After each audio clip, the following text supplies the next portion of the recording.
Going to sing another new one for you now. Gee whiz, folks.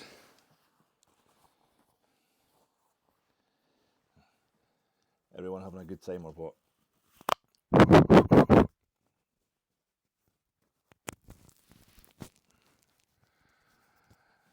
I know these new songs, maybe that's kind of weird.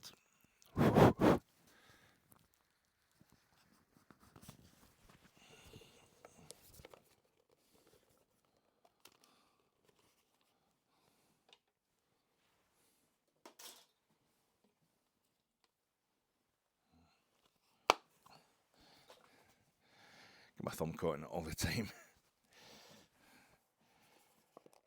Here it is. This one's in G if anyone wants to blow along with me.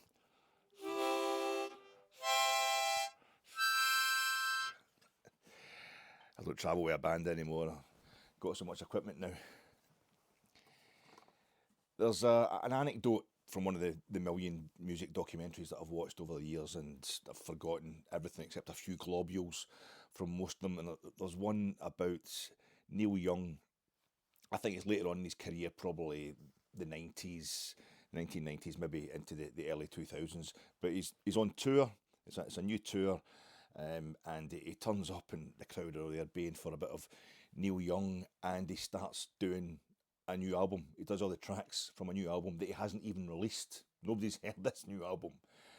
And the crowd are like, this is great, but Band of Gold, Harvest, give us a bit of Old Man. And he does the second side of the new album again. Nobody's ever heard this before, so it's all new to the audience, and they're starting to get a bit impatient. And then he gets to the end of the new album, and he goes, right, folks, now I'm going to play a few tunes that I know you've heard before. And they're like, yes, here we go with the classics.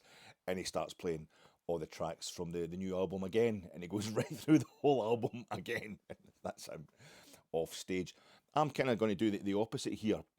Not because my talent and fame is the opposite of Neil Young's. Obviously, I'm right up there with Neil Young. But you want me to give you some new tracks. You want me to play some new stuff. And it's going to be the old but gold, or old but shitey brown as far as you're concerned. I'm just going to be saying the same old stuff, going through the same old tunes about our manager, Philippe Clement, who's under, again, a tiny bit of pressure this week. A lot of negativity about because of those 2 drop points at Easter Road. As we go into tonight's game against Dundee at Dens Park, I can only apologise for this. What's this? I'm recording this at 1:25 on Thursday afternoon.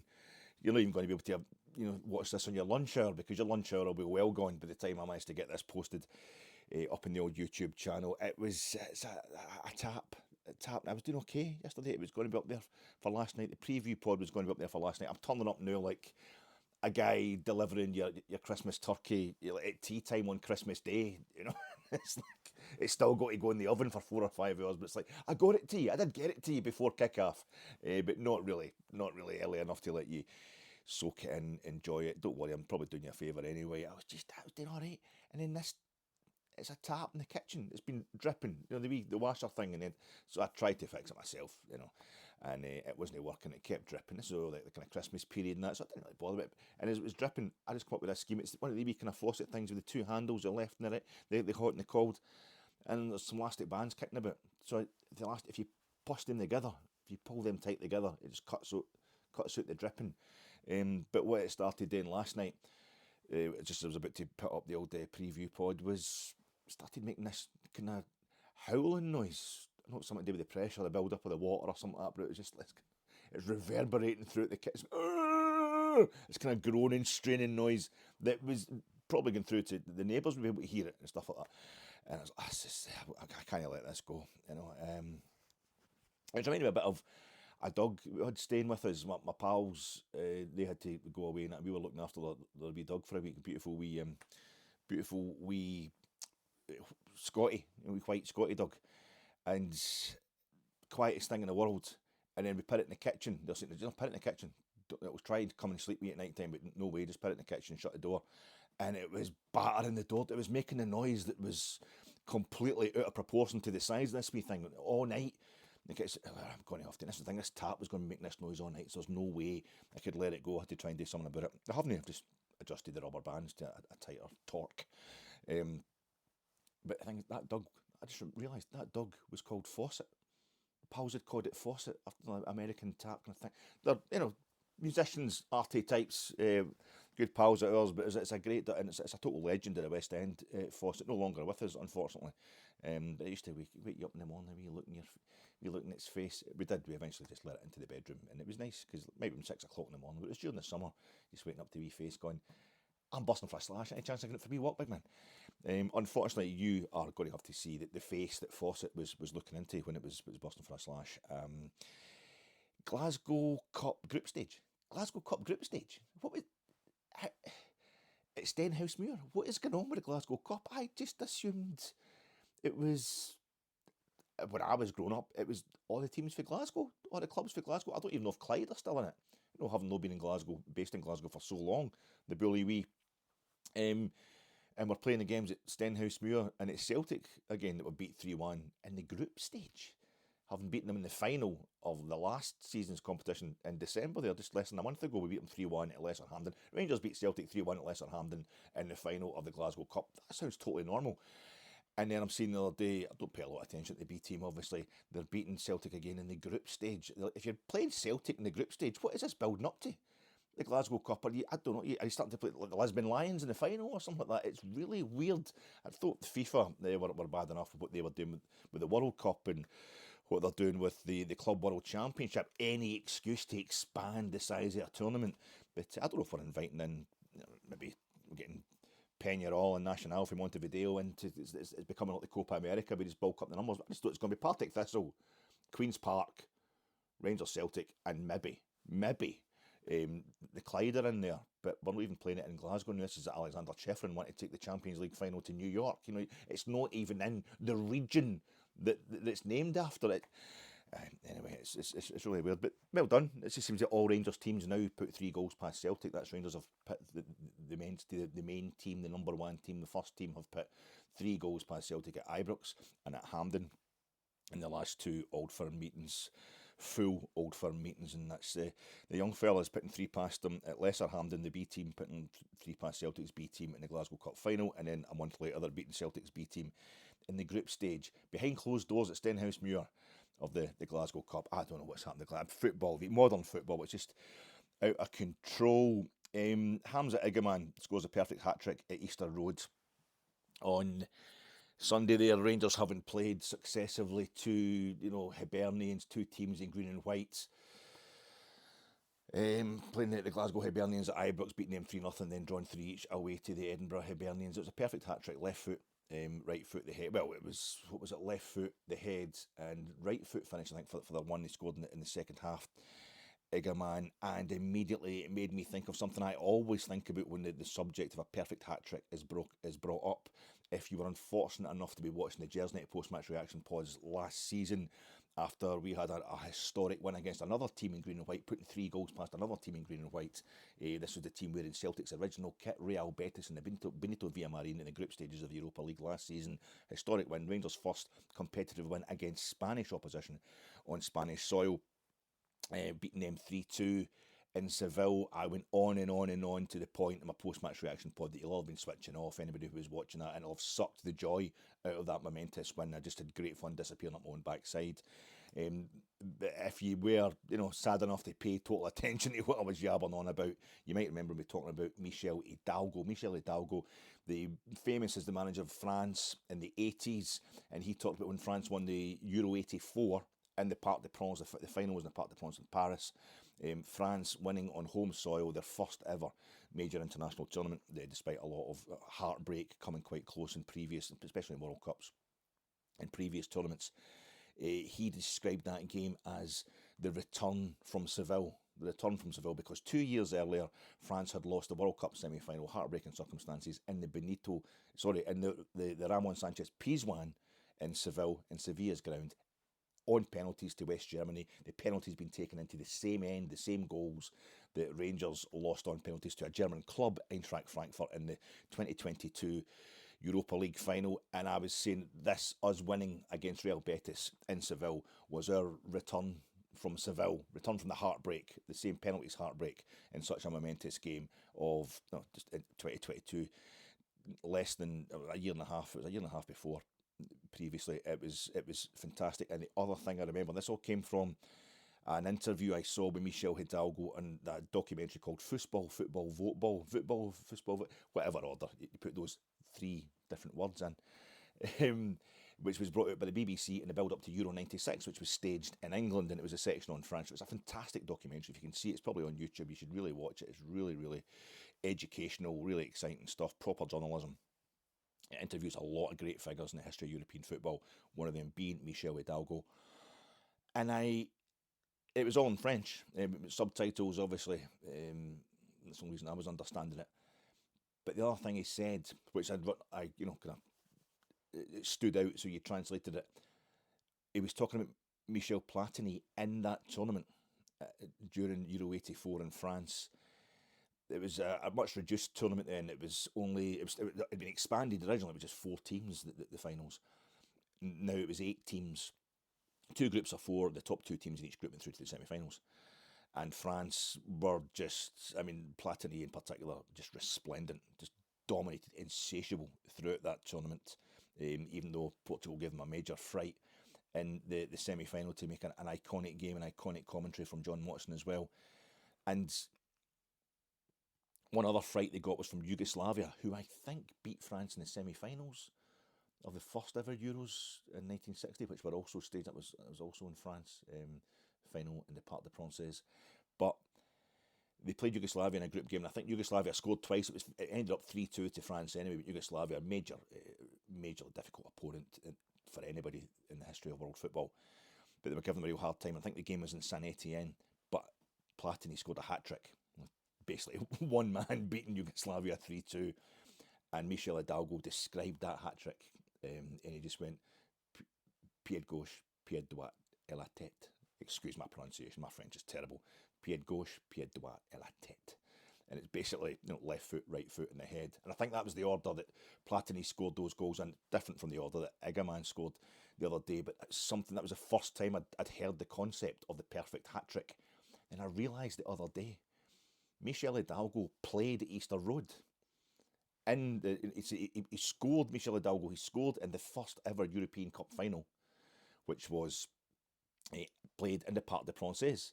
He scored there, him, LeBlanc and Tomplin also scoring for Stade de Reims as they lost the first ever European Cup final 4-3 to Real Madrid. And here he was in 1984, manager of France, as they beat Spain in the Parc des Princes. So it was a bit of personal revenge for him, if he was even thinking that way. He was more thinking about the comeback for France in general after that heartbreaking loss to Germany in the Spain '82 semi-final. In Spain, there's a Spanish connection, Spanish heartbreak, so he overcame that as well. But he played in that final, and Stade de Reims got to the first ever final of the European Cup, no, the Champions League as it is now. 55-56 was the first season of that, and in the semi-finals they played Hibs. They beat them 3-0 in aggregate, 2-0 in France, but they beat them 1-0 at Easter Road. Hidalgo didn't score in either of the games, but he definitely played. I checked it up. He played in both ties, so he played at Easter Road. This guy who talked about the perfect hat-trick, and there was Igmane doing the perfect hat-trick. There's more to it than that. Hibs weren't champions of Scotland in 1955. It was, because Britain was suspicious in real Robert Jenry, Kemi Badenoch, grandstanding Nazi fascistic style. They, were really uptight about these foreigners. Maybe just 10 years after the end of the Second World War, you'd a bit more right to be a bit uptight about white foreigners as it was then. But they didn't want. Chelsea were champions of England in '55, and the English League forbade Chelsea from taking part in the European Cup. I'm saying what I want because you're not going to watch this anyway because the game's kicking off. Probably about 5 minutes after I get this posted, so I might as well enjoy myself. Feel free to switch off. I'll see you for the post-match reaction pod in about 2 seconds. But Chelsea weren't allowed to take part at all. No English champions took part in the first European Cup. Aberdeen were champions of Scotland. They won the league for the first time in their history in 1955. They'd only won it 3 more times. But they weren't sure about it either. So Hibs, under the kind of auteurship, the kind of actor manager, Harry Swan, their chairman, who was, big publicist, he stepped in and said, no, there's a few of them were invitational, a few of the teams taking part. UEFA were just trying to get the European Cup going, or Gabriel Ano of L'Equipe magazine, L'Equipe newspaper, France Football magazine, was just trying to get anybody interested that would take part in this European Cup. So in steps Hibs, and the first European Cup football, first Champions League football, if you like, played anywhere in Britain, was played at Easter Road. The second was at Firhill, Well, that's a different story. But yeah, so Stade de Reims end up playing Hibs in the semi-final. Hibs at that time had won the league in the late 40s and they won the league in the 50s. They were the biggest opposition to Rangers, really. Our dominance of the time, Hibs Rangers games would get Ibrox and Hampden, 100,000 there. Well over that at times. So they were a big club, Hibs, at that point in time.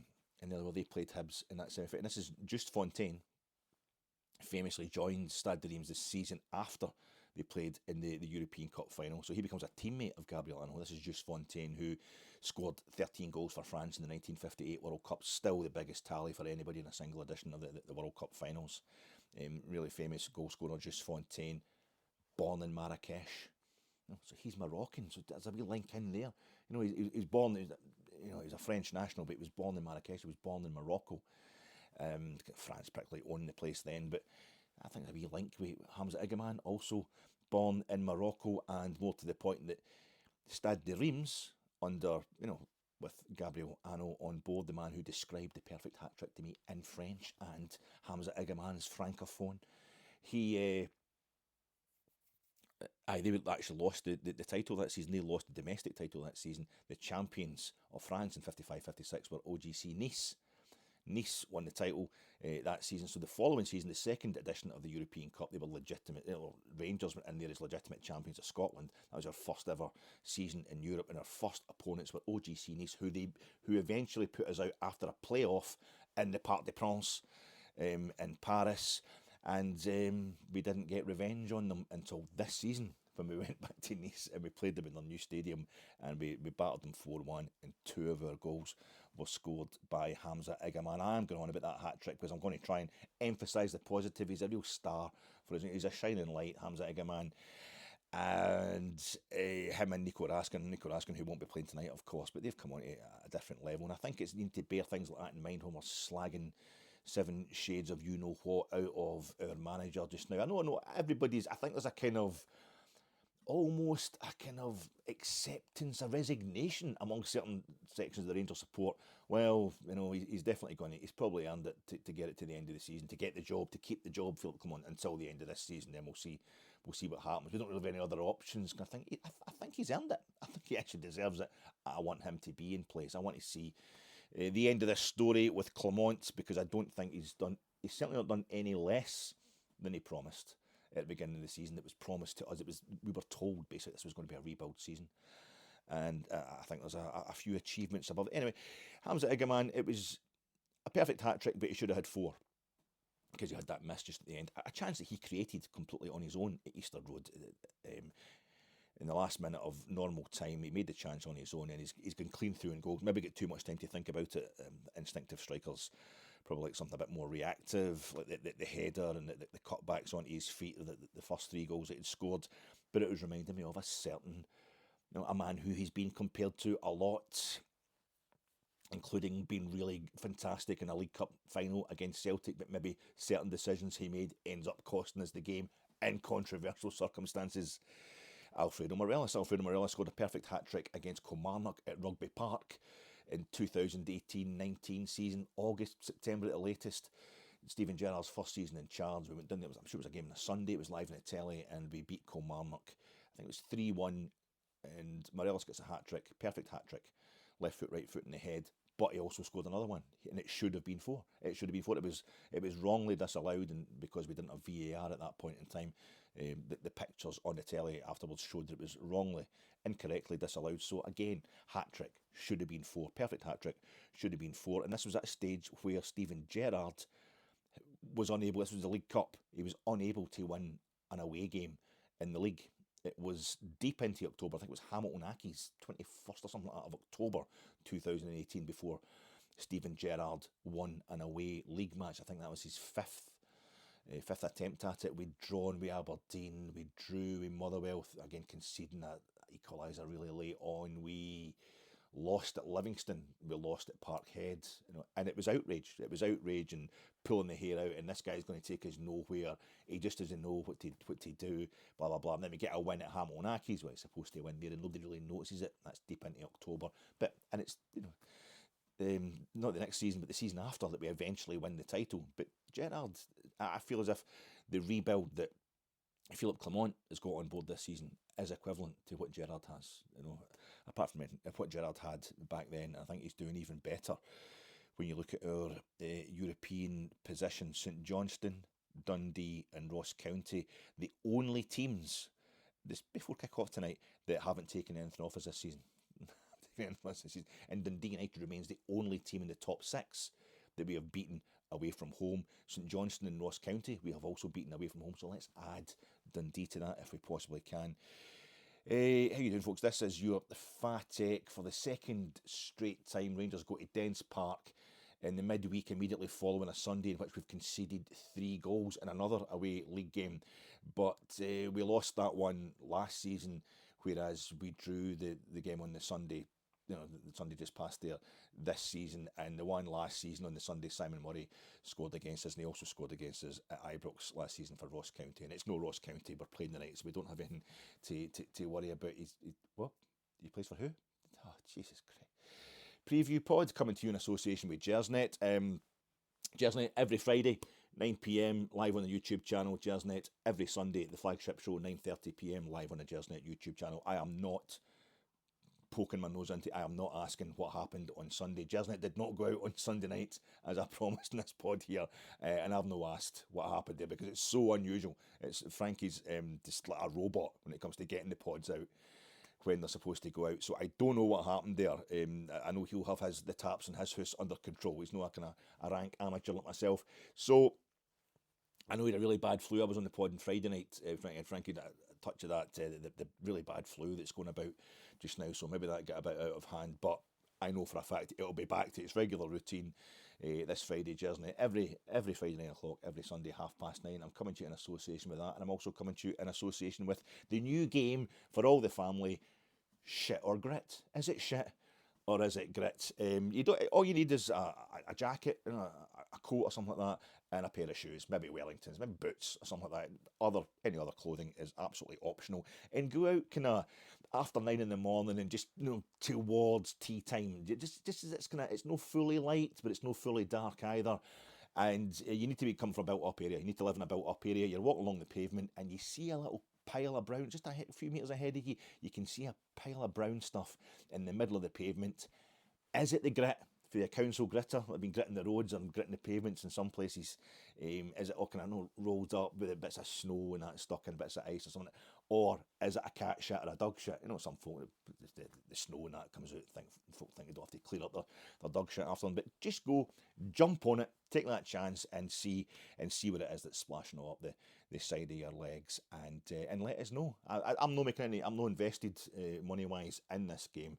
I think Shit or Grit is going to be an absolute hit, and if you can just chat about it, if you can tell each other your results on the feedback section, the comment section under this, then I'll get the views will go up, and I'll be able to start selling you mugs with my catchphrases on them and stuff like that. I'm Fat Egg, that's not my real name. Well, that's my nickname, that kind of stuff. So Shit or Grit, the new fun game for all the family. Is it a lack of grit that's made Rangers shit on the Scottish road this season, as opposed to the European road where we're fantastic, or are we just shit? The manager kind of implying, I think, in the embargoed section of the press conference yesterday, I only saw the 11 minutes of his pre-match presser. It was up on YouTube via the Rangers YouTube channel, Rangers TV. But I'm hearing that he basically said the reason we weren't winning on the road is we hadn't learned how to win badly. We don't play badly when we're winning games. This is becoming a criticism of the manager, and that's a criticism from the manager. Part of a very interesting presser that he had yesterday. We're playing Dundee tonight. They're 8th in the table. I think Kilmarnock and Motherwell drew last night, but they could have dropped to 9th, Dundee. But other than that, they could end up being top 6 if they beat us tonight, and this is what's happened with these. We've failed to win our last 3 domestic away games, and it's, I think, St Mirren, then Motherwell, Hibs on the up. They're pulling themselves out of the relegation zone. They're certainly heading for mid-table, but they're still in the bottom half of the table. But there's been teams at that level have been, kind of dilly-dallying round about 6th or 7th in the league as we go to meet them, and then it all goes wrong. Now, we've really varied the way that we've mucked up in these last 3 domestic away games. We're 2 goals up at Easter Road, and then another goal up towards the end of the game. We chucked that on Sunday just past. At Motherwell on Boxing Day, we were 2 goals down.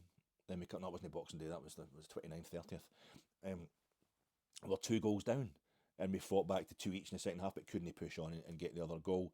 And at St Mirren, we didn't turn up at all in the first half, went a goal down, but we equalised, but it wasn't enough. We didn't push on and get another couple of goals, so we ended up losing that game altogether. And I think within that, there's been there's been good moments, a lot of horrific moments, obviously, but there's been different types of good moments, different types of aspects of.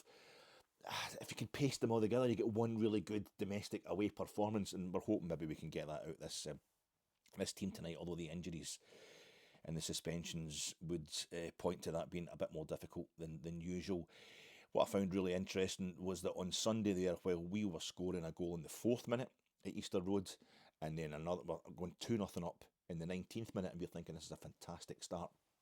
Dundee were up at McDiarmid Park, and they were a goal up after 2 minutes, and there were 2 goals up after 10 minutes, and they were 3 goals up after 22 minutes, and they won their game. They won their game 3-1. We have just come off of playing the Glasgow Hibernians, and then the Edinburgh Hibernians as the flag-waving Tory, Reform Party fans that we are. Those are both derbies for us. Any game against the Irish is obviously a derby for us, but I think Dundee have just come off 2 straight derbies as well. They lost to United Thursday 2nd of January. They lost to Dundee United at Dens Park by 2 goals to 1, and I watched the highlights of that, and it took a really well worked United goal, a bit of actual class to split the teams there. It's a really close game, and Dundee United doing quite well just now. They're pushed up to 3rd place. And then they went up to McDiarmid Park, another derby for them, or down to across. How do you get for Dundee to Perth? I'm usually going to one or the other. I'm never going to. Oh, that's terrible. You get to Perth first. Sorry, I've driven to Dundee. You drive practically through Perth to get to Dundee. So they would go down to Perth for another bit of a local derby, Tayside derby on Sunday there, and they beat St Johnstone, albeit St Johnstone are struggling by 3 goals to 1 on their own patch. So that's a wee away win for them. Rangers, the 3 goals we conceded on Sunday, goal from a free kick, goal from a penalty, goal from a corner. Dundee, the 4 goals they scored across the last 2 games.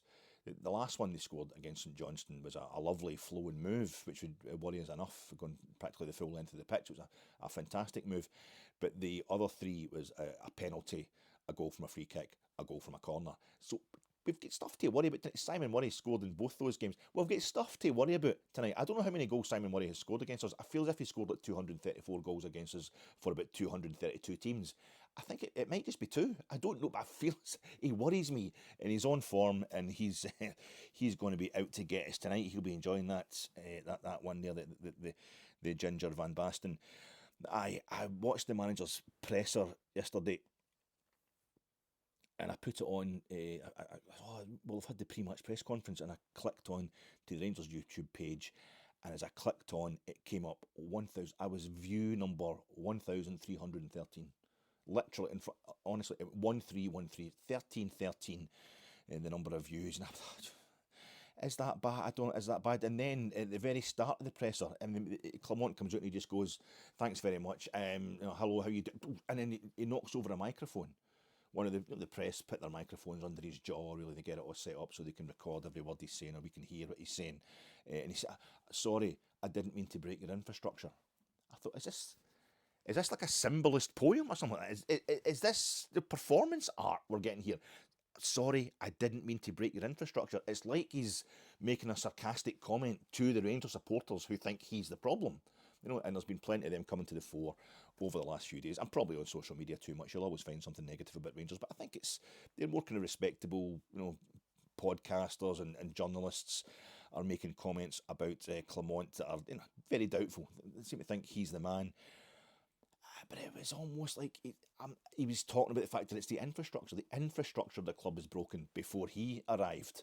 It broke in 2012, big time. I'm always talking about this. We managed to build it up slowly. It'll be, we'll surge forward and then get pulled back by the undertow of what happened to us in 2012. So you'll moments of great success, in moments of abject failure that verging on the embarrassing, and you feel as if it's about making it 2 steps forward and 1 step back as opposed to the opposite.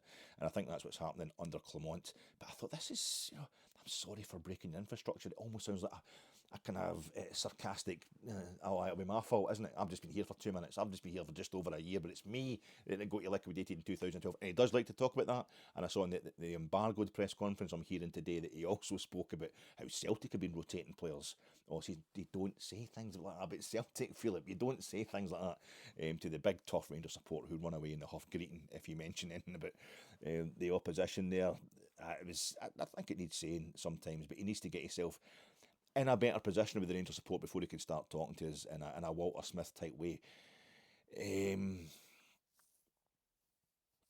But I feel that's the problem. I feel that is the problem. We don't have Walter Smith anymore. We don't have the money that we had. Even Walter Smith's second coming, he had to announce to us after a draw with Hibs at home in October. I think it was 2009. He made the announcement that the bank were running the club. And he was in such a position, he'd such credit in the bank, no pun intended, with us, that we'd take that. Walter could tell us anything, like, shut up, sit down, all right, Walter. Whereas Philippe Clement he's the only Rangers manager to win away from home in Spain, only to win in Spain against Spanish opposition in European football. But he went over to Nice and won 4-1. Walter won 3-0 in Lyon. It was a better Lyon team. I know it was. I know they played their full team and it was the Champions League and what have you. But I still think, and Clement's had to step up and take the place of a CEO and a chairman and a director of football. And his whole, this is like a major theme of this has been half of his job and for half of his time at Rangers. It's like Walter had to do, step up and just front, because David Murray had to go away because of the global financial crisis and try and save his businesses. And Walter, his pal by that time, more than an employee, stepped forward and was able to just kind of managing the club as well as managing the team. And I think Clement has done a lot of that. He's getting met with the same kind of cynicism Alan McCoy got when it was revealed that he was on like £800,000 a year at Rangers. I feel as if Ali should have been on £8 million a year. Anybody managing Rangers should, because of the hassle, because of the stress that involves. They'll not even get enough time to go and sort out a tap in their kitchen if it's not working right. So I feel as if Philippe Clement isn't getting enough credit for the circumstances in which he's working. I'm sorry if I broke your infrastructure. You didn't, Philip. You didn't. It's perfectly okay. The point I'm trying to make, folks, my name's Alec Anderson. I think I know how I feel. Do do do do do do do do, 'cause I only play it for real. You should be picking me up. Instead, you're dragging me down. You're flying over my head, yeah, and landing all over town. You're landing all over, boom. But you'll know from that, you'll feel, the Brian Jonestown Massacre in the room. Suddenly, have I skipped on accidentally on my phone here, and I've put the Brian Jonestown Massacre in M&A on. No, you haven't. It was me doing my rendition of it, and I've only just discovered that song. I didn't know about that song. I only heard it. It was an American Hollywood type of gross out comedy that I was watching. I think it may have been last summer, maybe it's less than a year ago. Anyway, definitely. And this song featured in it. I can't remember the name of the film. It's kind of gross out, nerdy comedy type thing. It was Jennifer Lawrence, from Silver Linings Playbook and all that.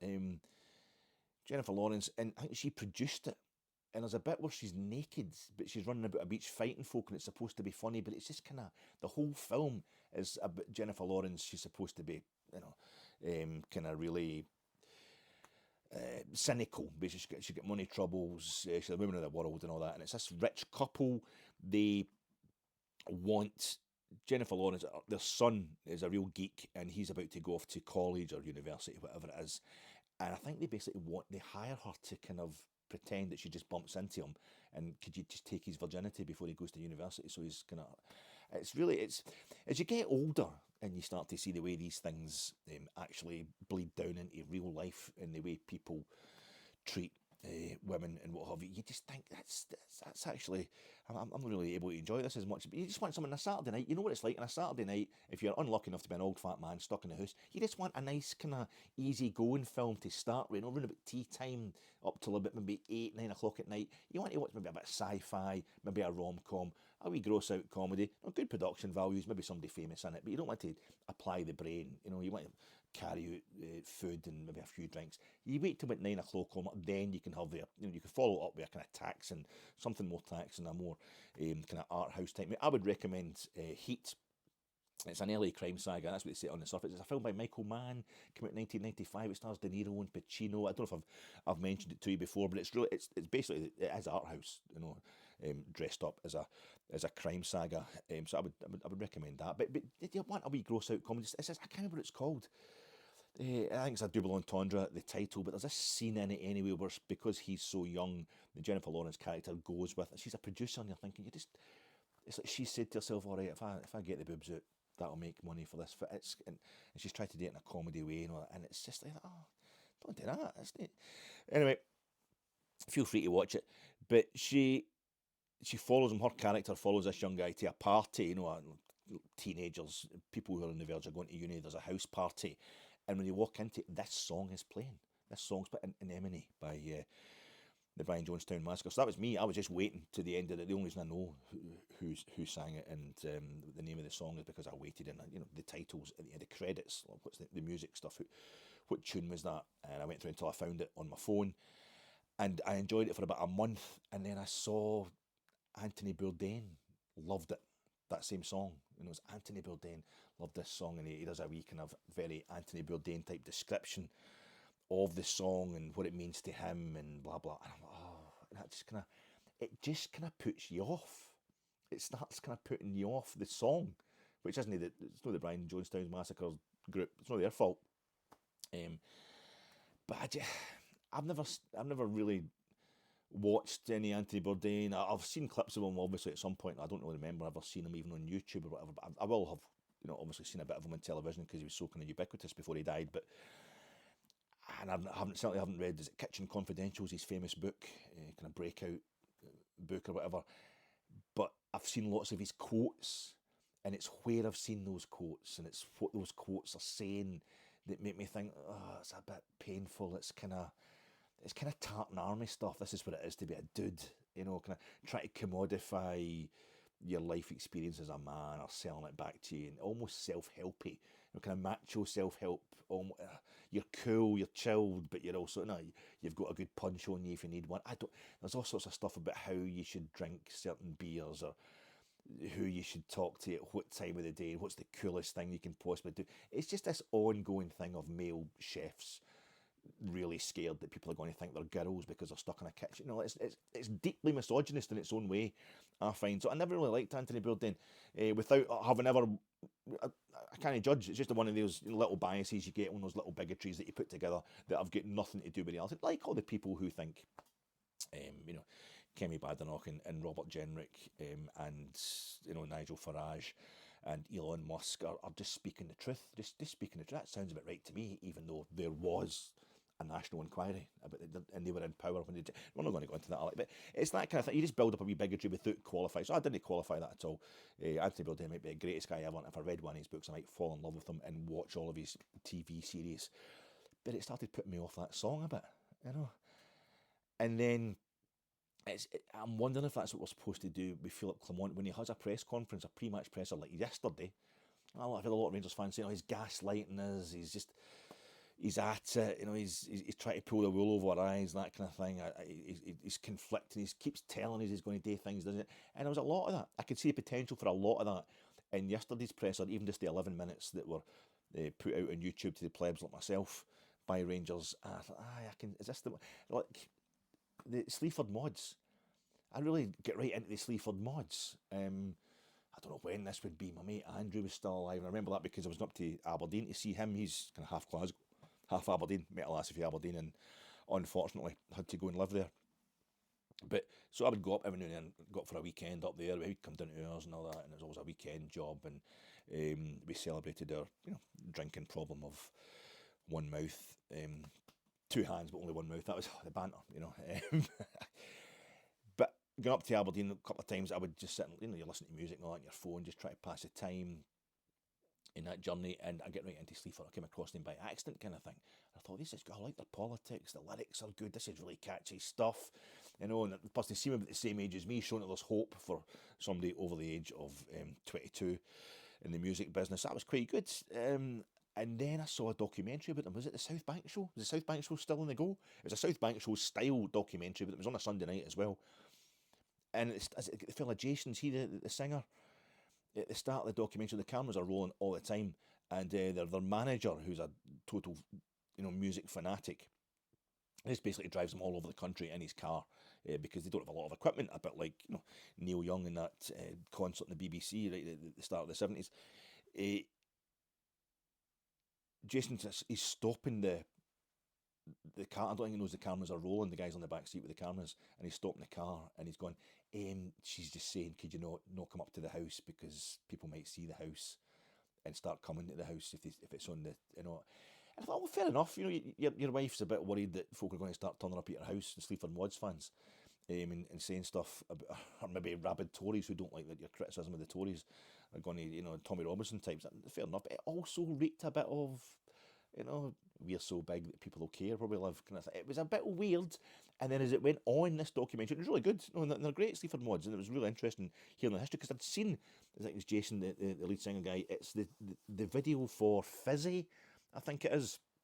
The one where they're sitting in the sofa, it's filmed in black and white, and it's really, this is what it's like if you're on the dole, come on round, Malcolm, I'll give you a fiver, guy's just like, having every last penny counts, I've got no money, but he's got a t-shirt on, and you can see in his forearm, he's got the British Rail logo tattoo, and it looks like it's a home done job, it looks like a homemade job, with darning needle and what have you, but I thought, yeah, he's a guy from my era. He's a guy from, I don't know, is it Nottingham Forest, or I don't know if it's even Nottingham Forest or Notts County that they've been run with, but he's obviously been, the mod thing and the casual thing, very closely related.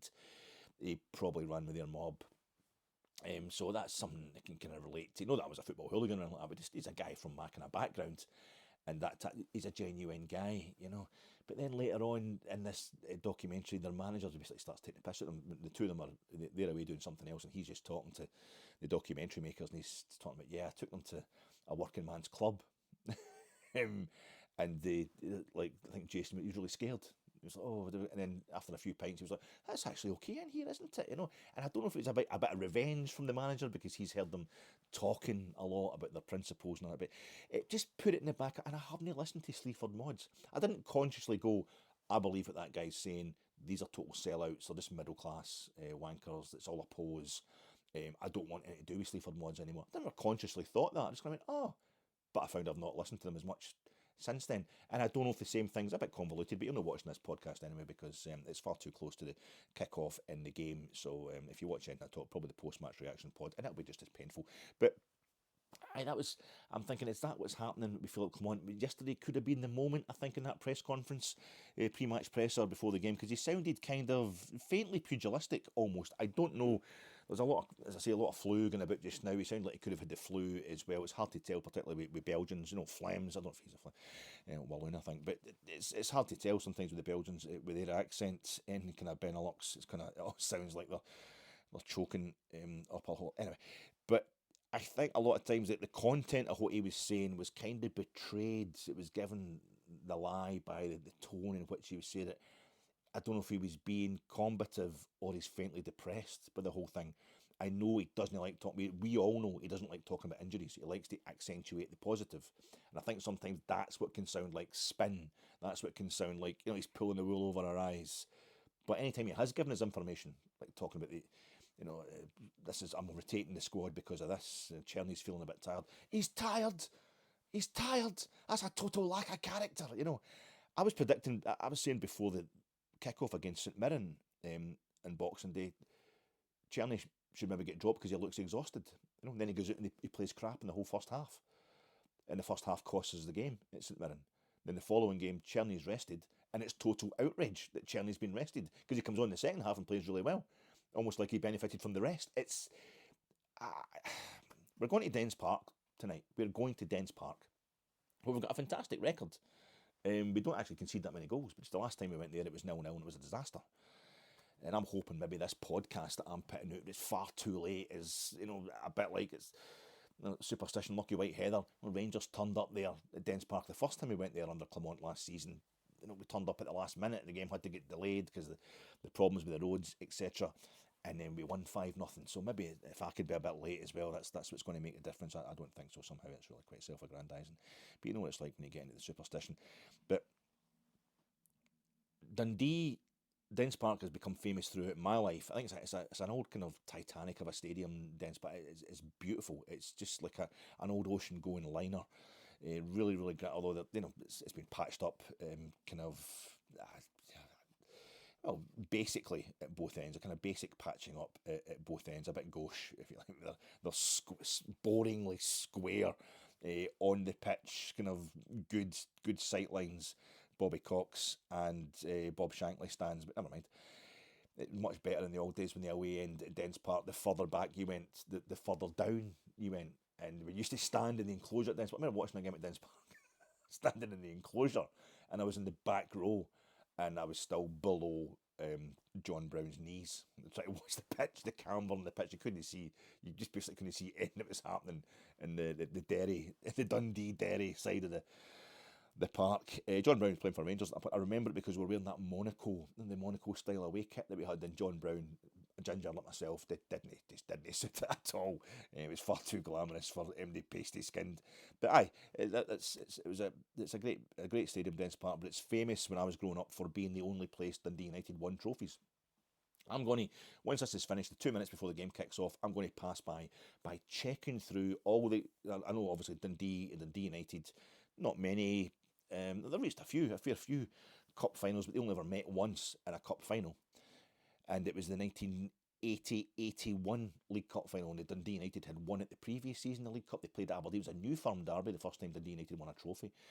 They'd reached the 1974 Scottish Cup final. Was this only their second major final? They reached the 79-80 League Cup final under Jim McLean against Alec Ferguson's Aberdeen. Played at Hampden. I think there was less than 30,000 at Hampden. I think it was actually a bigger crowd for the replay, which they had at Dens Park, much handier. And Dundee United pasted Aberdeen in that replay, won their first trophy at their arch rival's ground, just up the road from Tannadice, literally. The following season, they met Dundee in the final. Now, and they didn't even bother going to Hampden. Let's just have this at Dens Park. I don't know if it's a toss of a coin or what. Then Dens Park maybe had a bigger capacity, but they had the final at Dens Park. Was that the one Bob Valentine from Dundee refereed? A very Dundonian affair.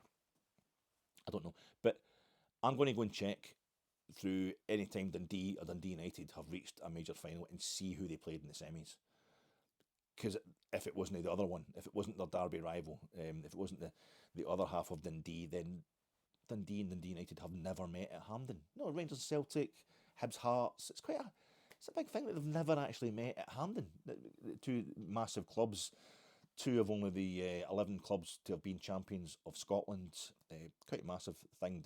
Fascinating, the kind of symmetry between Dundee and Dundee United's history. But the fact that they've never met at Hampden's quite a thing. And they had a chance to in the League Cup final, but no, we'll just play it at Dens Park. And Dundee United pasted Dundee on the road patch. And then in 1983, just a couple of years later, Dundee United won the league on the last day of the season, went down to the last day of the season, and they were due to play Dundee at Dens Park. So that's where they actually clinched the title. And you might have saw that documentary that's doing the rounds on Sky again. It was on before. probably the 40th anniversary. It's Dundee United 1983. Interviews with all the guys who were in the Dundee United team who won the league in 1983 and got to the semi-final the following season's European Cup, and they're saying, why a club like Dundee United with so few resources, how did Jim McLean manage to make these champions of Scotland? And it's Maurice Malpass saying, we had a sprint coach, we had dietitians, nobody else in Scotland had this at the time. Basically had the data. They were analysing their conditioning, sports science. They had Jim McLean had sports science in there at Dundee United 40 years ago, and that's what made them champions of Scotland when they kind of financially had no right to be. So I think we just kick that one into long grass once and for all. If Philippe Clement is rotating the squad, it's because it needs rotating, and maybe it needs more rotating as we're seeing the injury crisis we have just now. And one of the ways you might have fallen out with Philippe Clement yesterday and thought he's pulling the wool over our eyes was when he was trying to deny there was an injury crisis. And he said, no, it's different, because he knows that he set himself up last season by saying he was going to get in top. The way the team had been training, it was something to do with Michael Beale's regime, which is why we had so many injuries last season. This time, we're starting to get a few more. We're starting to have too many injuries for our own good, and he wasn't happy. He was obviously ready for this. And he said, no, it was 12. We'd have like 12 injuries last season. We've only got 5 or 6 now.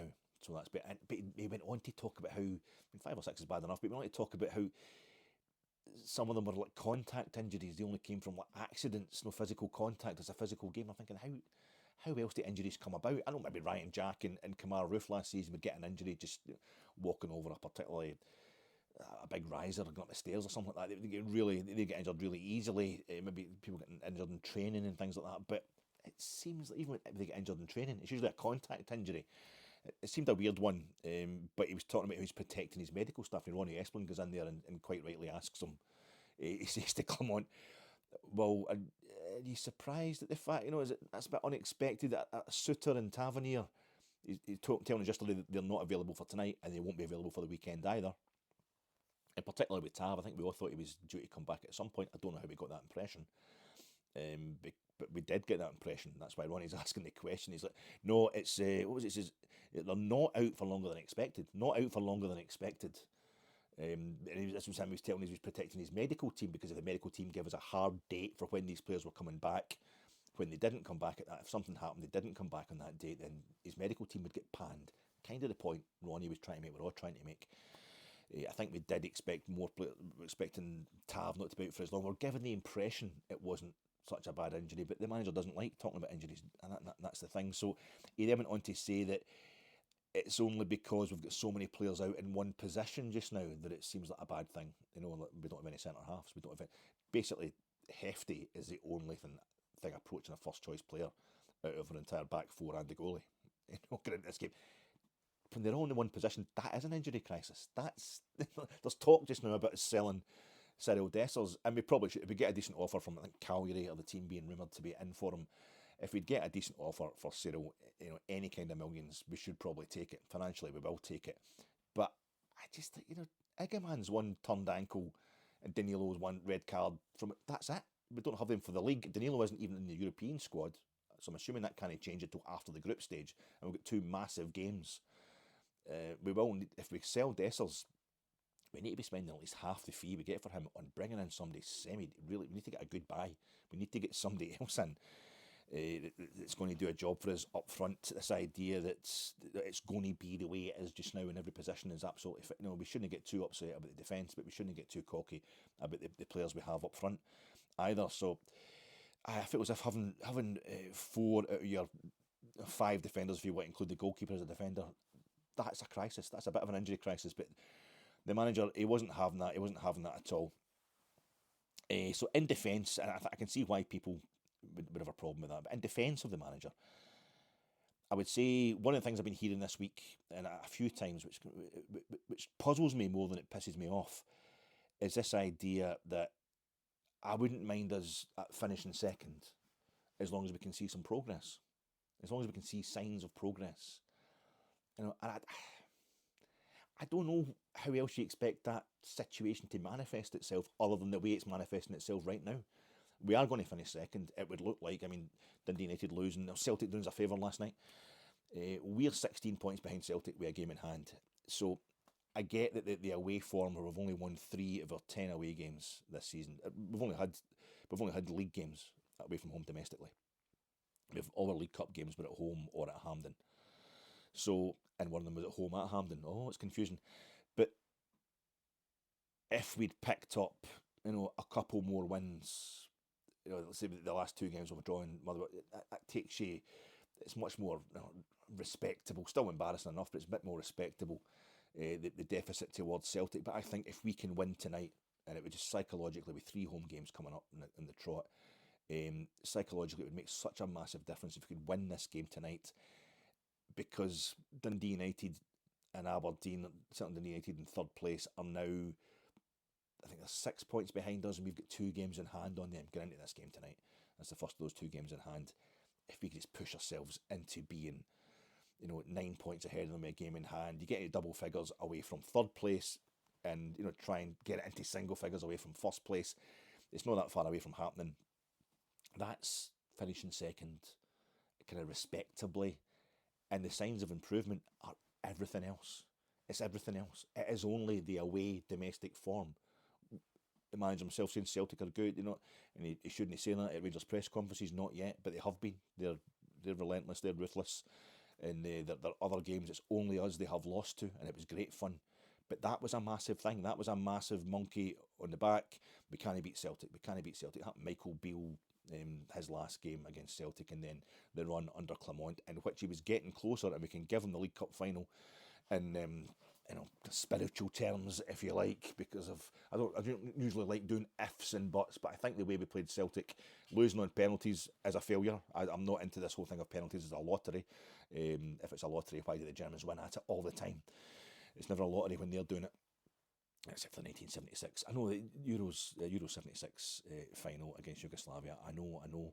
But it was Uli Hones missed the penalty in that one, and the next penalty they missed kick out was Uli Stelica in that semi-final in Sevilla, in the Ramon Sanchez Pizjuan. But they won that one anyway. But I'm not into just saying we should have won that game. But I think with the refereeing authorities coming out and saying there was a horrific non-decision deep into extra time in that game, a game which we were given as good as we got, I think we can give that as a kind of moral victory, if you like. So he's doing well, Clement, in terms of the offer. He's finally turned it round, and how he turned it round, spectacular form, beating Celtic. That was one of the things we needed to improve on as the season went on, and he's done it. He's got that monkey off the back, so we've moved straight on to his next game. He just again brought up the subject of our away form, and we couldn't win away from home. And then we beat St Johnstone, we beat Ross County, we'd already beaten Dundee United. So we're in a situation just now where we've lost 4 away from home, drawn 3 and won 3 away from home. Now, this is domestically, because away from home in Europe, we're sensational. And you always have to qualify it as being domestically. So if we can win this game tonight, he's got 4 wins and 4 losses, as many wins as losses. That's a start. Going a little run towards the end of the season and make sure we've got more wins away from home than we have anything else in the league domestically, because in European terms, we've got the home form domestically is sensational. The home form, we have dropped 2 points. We've failed to win 1 game at home, and we had 2 home games in the League Cup as well, and we've had 2 different homes. In and of itself, a sign of the state of the club this summer. And we drew with Dundee United at the end of November. It was a disaster. The world was coming to an end, but that's it. That's all, and that's just not been talked about. Now, a lot of those games at home have been a bit of a struggle. No getting away from that. It's been a bit difficult to watch, but that's a sign that we do know how to grind stuff out. The manager's criticism always away from home. There's a lot of those games at home that we won by playing poorly. We can put that down as a sign of grit. In the European form, we've lost a couple of games at home in Europe, but generally Clement has more than held his own with the amazing record we've built up under Steven Gerrard, and then Giovanni Van Bronckhorst, Michael Beale, even beating Real Betis at home. Michael Beale, he made a contribution towards that as well. I think it's an absolute joy. And if I was to turn around and say to you, right, we could sort out our problems in defence, we could probably win the league this season if we, sell Igmane for £8 million, £8 to £10 million right now to Everton, or whoever it is that's coming in for him. And we could, for that, you could probably in the next few weeks get a defence, just buy a defence that is capable of winning the SPFL Premiership. But what's the point? What is the point of getting rid of Igmane, who's a star and is scoring lots of goals for us up front, to then do? Well, to just to get the defence, and basically you're going to switch for me, that's a kind of parallel, a metaphor, or an analogy with what you do in terms of how you observe our season. It's becoming like we should eschew European success. We need to stop doing well in Europe to maybe not so much that, to improve domestically. It's maybe not so much that as a case of people seem to think that winning well in Europe is draining us of resources. Doing well, we've played 7, 8 European away games. He hasn't lost any of them, and it's been Sparta Prague, Benfica, Dynamo Kiev, albeit that was in Poland, Olympiacos, Real Betis. It's sensational stuff. And then even the draw at home with Spurs from the biggest kind of league in the world, it was just phenomenal, absolutely phenomenal. And I don't want to give that away. You shouldn't be giving that away just to sort out another aspect of the club. You get all the things on board that you can. Once you've got beaten Celtic, hopefully, but that's sorted now. Winning at home domestically, definitely sorted. Europe, sensational. Just this one aspect.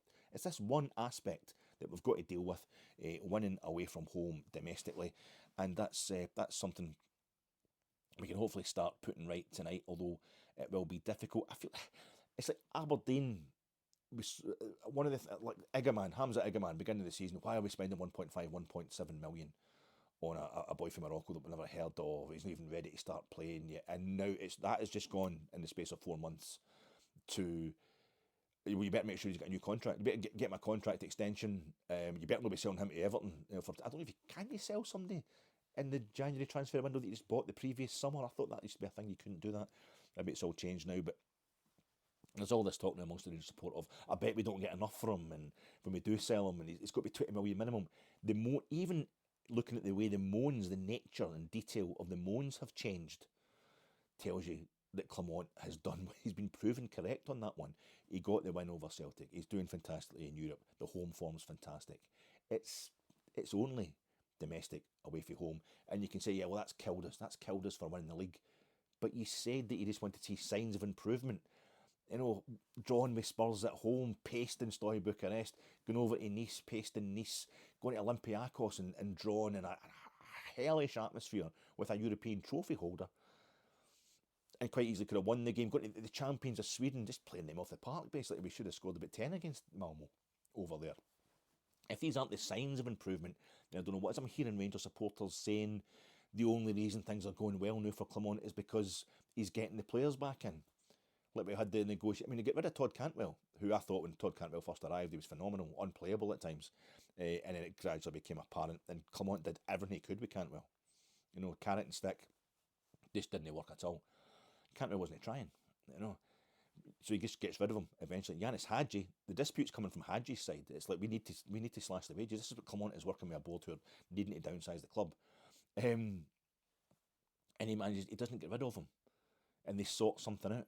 And Haji should be captain tonight, and he comes back, and it's a brilliant continental way of sorting that. No personal animosity. We know this is just the world of negotiation. This is how these things happen in European football, continental football. No bitterness in place, and Haji's now giving it absolutely everything for us. I think that's a real boon for the manager, and the fact that when he gets players back in, they're going into his system that we've been slagging rotten all season and doing well. It's a sign that he is setting things up. He's told us he needs 2 or 3 transfer windows. So he's putting the template down, and he's making everybody work to it, whether they're able to or not. Because when we get the quality of players in, their teammates should be ready to fit in alongside them. The system should be automatisms, etc. It's getting to the point, the European success, and then Rangers doing well. We're getting players back fit, and the signings coming through and proving to have been good signings. Signings that aren't that good, obviously, as well. That's just part and parcel of the transfer market. But these positives are being used as a way to beat up the manager about the one thing he's getting wrong, which is the form away from home domestically.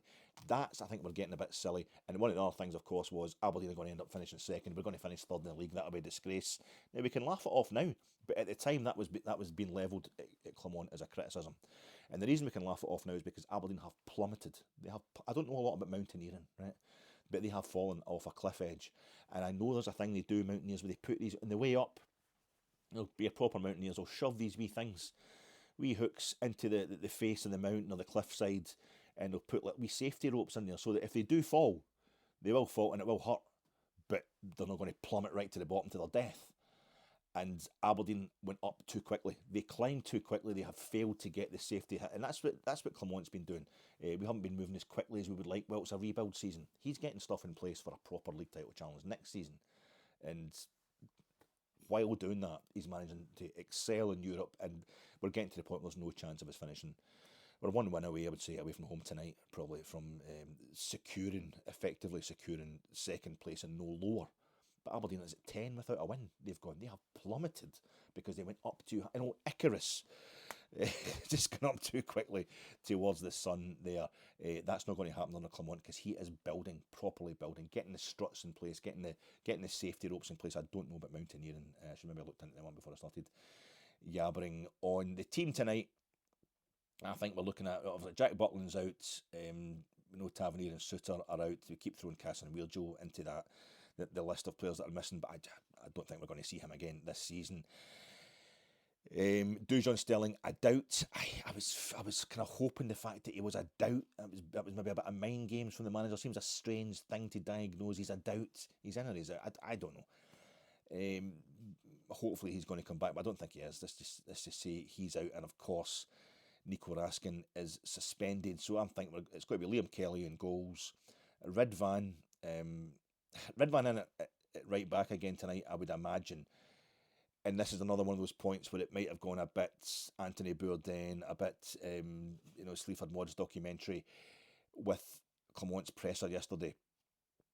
He was saying that this situation with so many players missing, it's hey guys, let's be positive.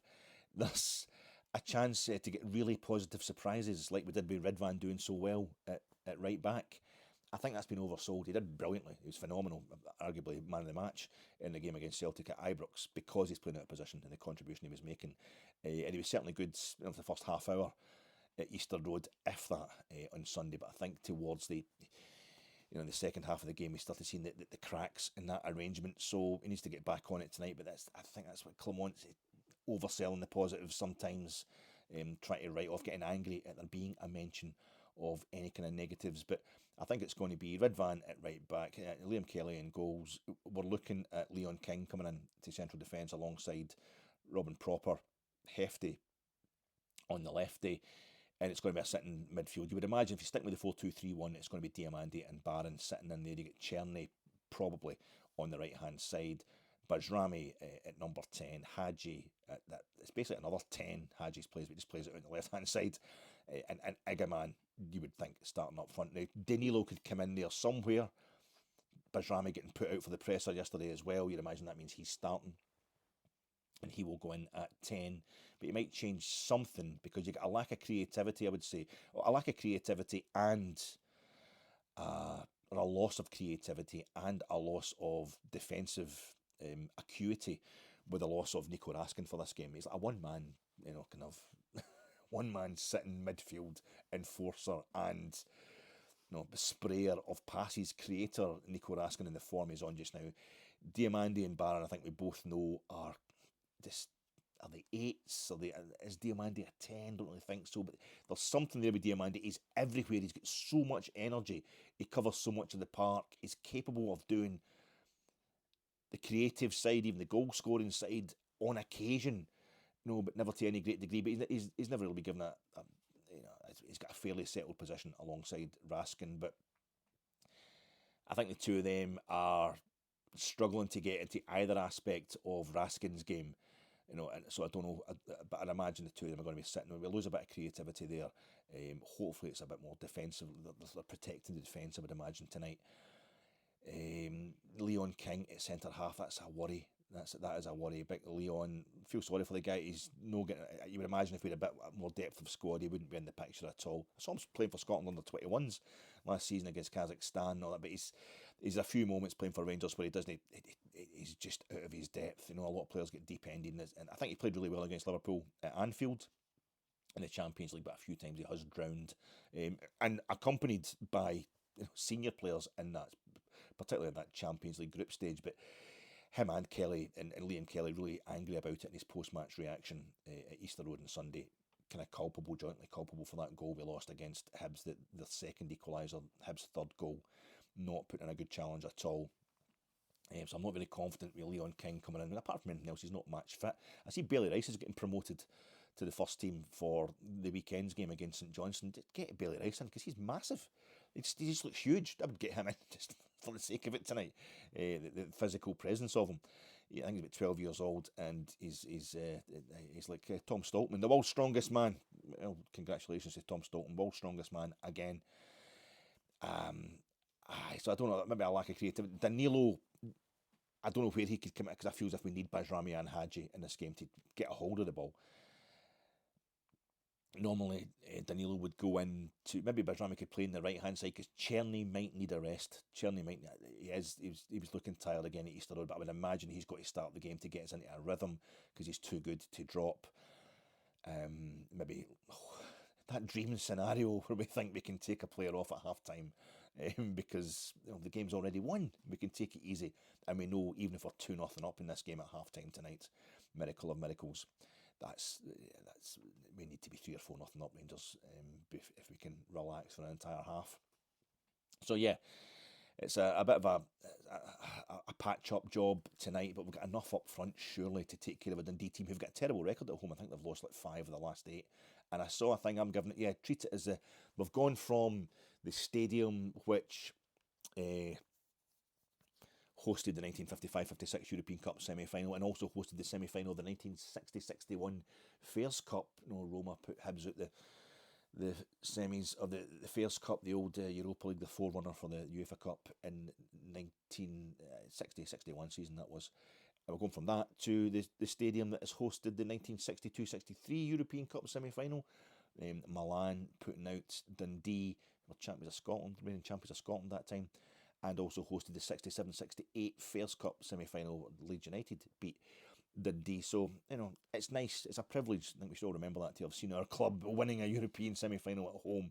It's not for everybody, but Dundee got a kind of poor record at Dens Park this season, but they all seem to be either scoring 2 goals or losing 2 goals, or sometimes both. Dundee, they can go either way. Tony Docherty, obviously well trained by Derek McInnes, has his own ideas, and a semi-decent manager. He did well to keep them up last season and kind of fine style, got them into the top half of the league, so he knows what he's doing. They will be sniffing blood tonight. They'll be right up for it. We have to make sure we are. It's a kind of like, it's like Heat, and I'm always like do a Heat thing. There's a scene where young Natalie Portman playing Laurie, or Lauren Gustafson. She is the stepdaughter of the Al Pacino character, and Al Pacino's married Justine. Justine used to be married to an architect who built the dead tech bullshit postmodernistic house that they live in. That Al Pacino goes to live in with her, but the stepdad's one of these guys. He's an architect. He's up his own backside. He keeps forgetting to come and visit his daughter, who needs him so much. She's kind of, I don't know, 12-year-old, 13-year-old, something like that, just at that age where she needs her parents round about her. And there's a scene where Laurie's with her mum, Diane Vinora, playing Justine. Her dad's supposed to be coming to pick her up. She's all excited about it. He's coming in and he's going to take me to his new building. Brilliant acting by Natalie Portman for a young lassie, just showing her talent there, because she's so beaming about it, but in a slightly on the edge way. She's convincing herself. You can see it, and it's beautifully played by young Natalie Portman. And then she has a scene where she freaks out and she's like, "Mum, where are my berets?" My mum was reading the newspaper. And I don't know what berets were. I eventually had to look it up, because I was so into Heat. Berets are Kirby grips. It's the American for Kirby grips. And she's trying to get her hair right. And her mum, she's like, "I don't know, just," she says, "Well, help me find them." She's like, "Well, I'm just trying to read the paper now, I need to find them." And she freaks out.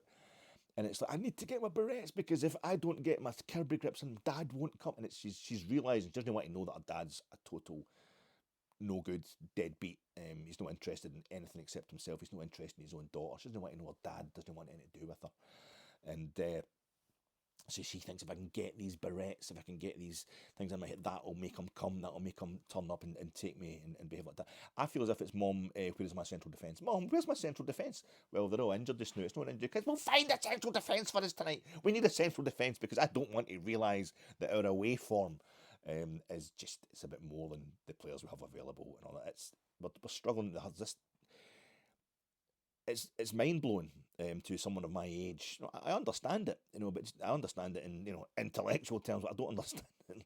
It's really hard to get your head round in emotional terms that the Hibs come back into the game on Sunday because we had more of the ball. We took the 2-goal lead when Hibs had more of the ball.